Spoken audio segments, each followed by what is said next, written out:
And now Mr. Farage for the FD Group. Thank you. What we're seeing in this chamber this morning, and indeed across the whole of Europe, is an irreconcilable cultural difference between Greece and Germany, a split between the north and the south of Europe. The European project is actually beginning to die.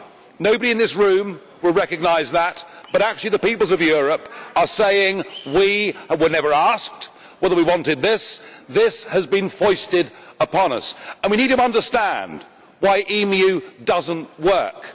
Those monsters, Kohl and Mitterrand, backed up with a clever but dangerous Delors, believed that if they put in place an economic and monetary union, then as night follows day, there would be political union, that there would be an acceptance of this project, that the north and south of Europe would converge, that we'd all start to love each other, that we'd all begin to feel a European identity, that we'd all begin to show allegiance to the flag and the anthem.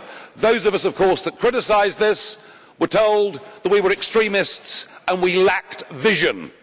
Well, one vision we didn't lack is we understood that the countries of Europe are different, and that if you try and force together different people or different economies without first seeking the consent of those people, it is unlikely to work, and the plan has failed.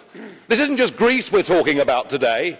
The whole of the Mediterranean now finds itself in the wrong currency, and yet virtually nobody in the political arena has got the courage to stand up and say that. Indeed, I feel that the continent is now divided from north to south. There is a new Berlin Wall, and it's called the euro.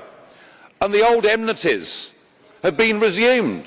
Just listen to the way that the German leader of the Christian Democrat group this morning attacked Mr. Spiras. I think it was absolutely disgusting, but it shows the way north and south now feel about each other. Mr. Tsipras, your country should never have joined the euro. I think you acknowledge that, but the big banks, the big businesses and big politics forced you in. Goldman Sachs, the German arms manufacturers, they were all very happy. And when the bailouts began, they weren't for the Greek people. Those bailouts were to bail out French, German and Italian banks. They haven't helped you at all. And these years of austerity, these years of high unemployment, of increasing poverty, none of it's worked. In fact, your debt GDP ratio has gone from 100% at the start of the crisis to 180% right now. It would be madness, sir, to continue on this course. You have been very brave. You called that referendum when one of your predecessors tried to do the same. The bully boys of Brussels had him removed. They tried their best again. Mr. Juncker said you would have to leave the euro and leave the European Union.